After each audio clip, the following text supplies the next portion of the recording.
because I'm being followed by a CVSE officer. Went to the checkpoint. He wants to do a level 3 inspection. Great. Fantastic. I'll let you know how this goes in 2 seconds. Alright, so good news. No fines. We passed. He did a level 3, which pretty much he checks the brakes, he checks the tires, he checks the truck, he checks all the lights, the horn, e-brake, trailer brakes, everything. The only thing that failed was the daytime running lights on the trailer, and he said he was going to give me a ticket, but since I documented it on my logbook for Keep Trucking, he said that it was documented and that it was already night, and I put the 4-ways on, and I literally said I had nowhere to go. This is the closest town to me, next to him as well. So he said, no worries. There was a bit of issues with the paperwork, and he said, but it's not my fault. And I was kind of weirded out by that. I was like, what do you mean it's not my fault? And he said, because it should be there, but they failed to print it. So when they did a duplicate, because I don't run the original paperwork with the truck, I run a binder of it. And yeah, when they ran a duplicate of the paperwork, the person who did the duplicate forgot to put the weight rating on the thing. So my truck apparently weighs 0, according to the registration. My truck weighs nothing. And he said clearly, he's like, that's not your fault. He's like, that's something that they should have done at the registry office.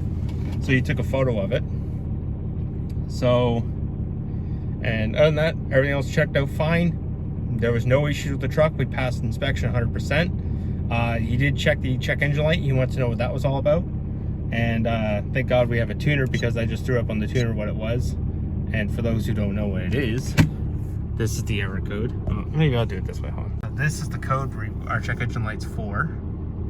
It's P02E3. And what that's for, I'm going to put this back in the mount. There we go. And what that actually is for is there's an actuator at the bottom of the intake, and I showed him where it was. I broke the clip when I was I had to take it out because I had to do some work. There was a bit of wiring issues, or there were some weird buggy things we were having, and well, it turns out there was it was really dirty and muddy in there, because I don't know, maybe someone drove without the inner fender on or something. I don't know. I didn't buy this truck new. But the wiring harness was just dirty as can be, and it was loose, so I took it apart, cleaned it, aired it out, and brake cleaned it, and then dilated, greased it, put it back together. But I accidentally broke that clip, and it's just weak plastic. It's sitting next to a hot engine, so it just gets brittle over the time. They don't expect you to ever take the air box out of these. I already ordered a new one. It's just with the delays of things, what's going on, it's gonna take a little bit to get here, and that's the only engine code we have on this engine. Other than that, it runs fine. We still have a little bit of injector tick. It's going away ever so slightly since I've been running that HotShot Secret Extreme Diesel cleanup. It even says don't run, like I got a big bottle of it, and it's like, do not run this more than twice a year. So I've been putting a lot more chemicals into my diesel here, because they just, I don't know, I just haven't been able to find a good reliable gas station for diesel in BC. In Alberta, I know tons of them, but not here. And they're very far and few between the places that have diesel at a price you're willing to pay for it. So I'm going to buy another bottle of HotShot Secrets Diesel Extreme. I'm going to run 2 bottles at it, because this truck has 205,000 kilometers on now. I bought it at 163, so I put 45,000 clicks on this truck already since I bought it back in August. So yeah, I'm about to put 100,000 kilometers on a truck in 1 year. It's pretty crazy. However, I'm going to drive this thing till it dies. I'll put 1 million kilometers on this truck, and if the engine goes, I'll rebuild it. Doesn't bother me any. This truck's been good to me. The transmission is good. That took a minute to fix, but whatever. But yeah, so our level 3 inspection was a pass, and he was happy with everything he saw. I was concerned. He was like, when we stopped here, and he's like, do you want me to follow you another hour back to Whistler? And I was like, no, I'm not gonna drive an hour back to Whistler with a cop flashing his lights behind me. It's like, nah, I'm fine here. I can sleep here. And so he just said, okay, well, you know, there's no hotels here. I was like, I got a bed in the back. And he was like, oh, cool. He's like, and he looked at it, he opened the door. Now, for those who don't know about commercial vehicles, the cops can search your vehicle without probable cause when you're a commercial operator. They can open the doors, they can check all your stuff, they can check whatever you're carrying without having any probable cause. So if you're a guy who likes to commit crime, don't drive commercially. But yeah, so he checked it out and he was very satisfied with it. It meets the requirements of Canadian safety. And for those who didn't know, that actually is a thing. I didn't know that either until I started looking up building a bed for my truck. And apparently there's like heights that you have to be, and there's things you have to avoid. Now this truck has side airbags and 2 front airbags, but no knee airbags like the more expensive ones. But they want you above the center console. So the frame is level with the center console, but the 6-inch foam is above the center console. That's where they want it, and they want you a foot down from the side airbag. So where it says the airbag sign, they want it 12 inches down. So if you get into a wreck while you're asleep, you don't get killed by an airbag. So, but I disable the airbags when I'm sleeping. So there's just a switch. It's on my aux 5. I just push aux 5 and it kills the power to all the airbag modules. Turns on the light in the dash, but the moment you turn it back off, the light turns back off. It's just pretty much killing a fuse. But yeah, so now we're stuck here until 8 hours from now. He locked our logbook down. So when he takes the phone for inspections for the Keep Trucking logbook, and he pretty much just said, I passed inspection with flying colors apart from the trailer's running lights. And I told him, like, hey, you know, look underneath it, something hit it and I need to take it to the dealer to get fixed. Unfortunately, I'm gonna have to fix it myself at this point. I jerry-rigged lights back into it. I have turn signals and brakes, so I got that working. There was no lights at all. Well, last night there was brake lights and turn signals coming back from Donson, if you remember the video, or I guess from our conversation earlier. This is literally day 3 of that trip. But we turned around and they died. Pretty much once we got into Cache Creek and we stopped for the night, I went up the next morning to do my pre-trip, had no lights at all, none.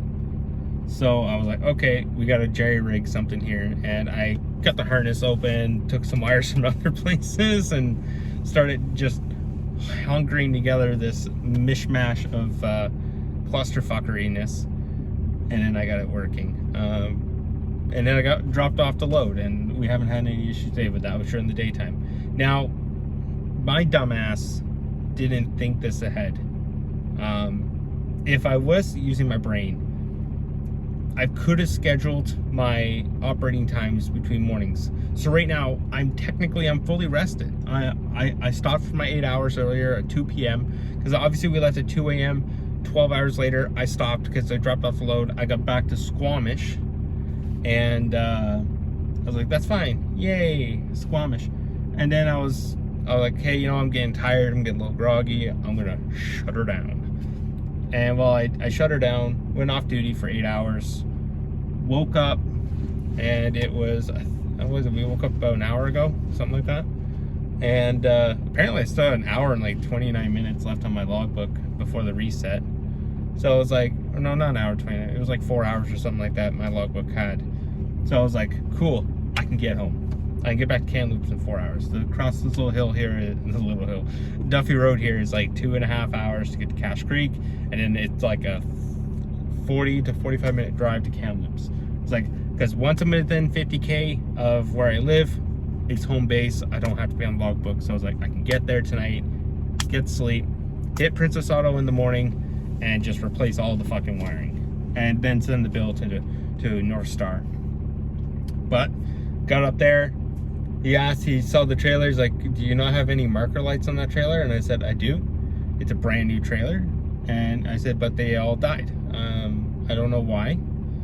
They all just died. So I was like, I've been using my 4-ways. And he's like, that's not good enough. Sorry. So he brought me back down here. He did a level 1 inspection at the stop, and then he said all the paperwork was fine, and except for the few little things that he's look into. Apparently, I'm missing a document for insurance. I'm not missing insurance documents, so if something was to happen, I'm covered. But I'm missing a document that's exclusive to BC when you're an Alberta resident operating in British Columbia making income. There's a cost of insurance or something like that sheet that you need, and then the registry office messed up on the paperwork. He ran the plate, and the plate comes back that it's 12,300 pounds, but the paperwork doesn't show that. So we need to go get that fixed. So this is where we're at. He's happy, like he was impressed by the notebook. That was so funny. Not notebook, but the binder. He was like, not too many people rock a binder. And he's like, that's so smart. And I have everything laid out, so he's just going through it, and he's like, that is way, I think that's why he actually let me get away there with the lights and not give me any tickets or anything, and just said, hey, sleep here till the daytime and then you can head out. Because I had all my shit in order. I had everything he wanted. So when he wanted to see it, he turned the page, it was right there. And next. It was straightforward, and being polite to them.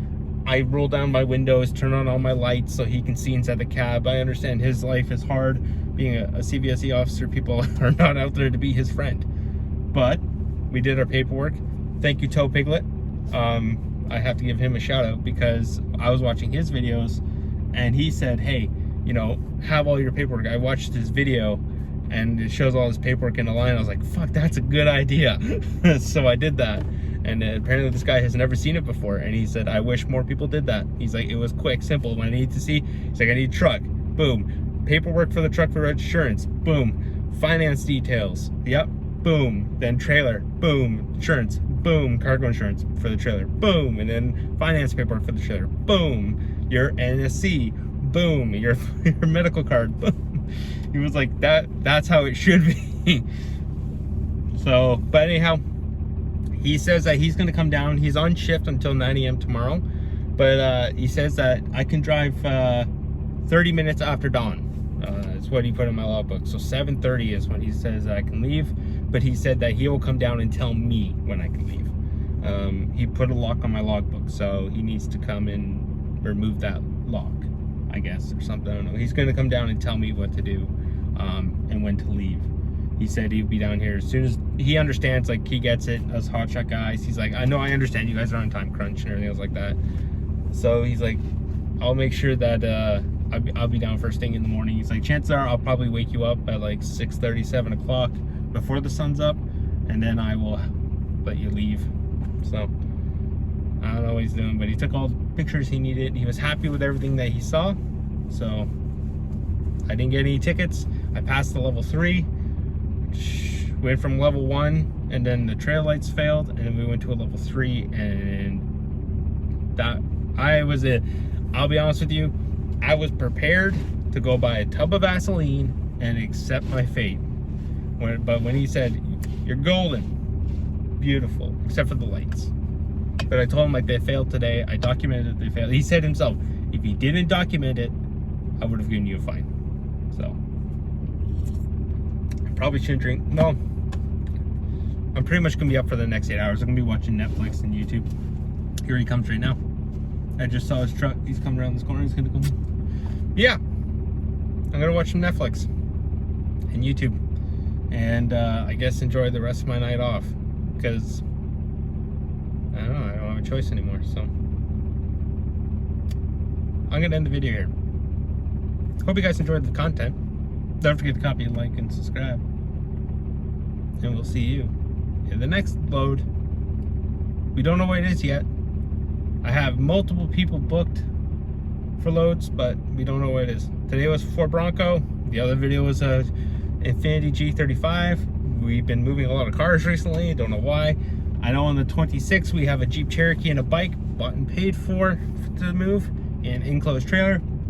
And then we have a house load to move on the 27th, 29th. So, boom, boom, boom, boom, boom. We're getting shit done. And so far, we've been making very good money this month.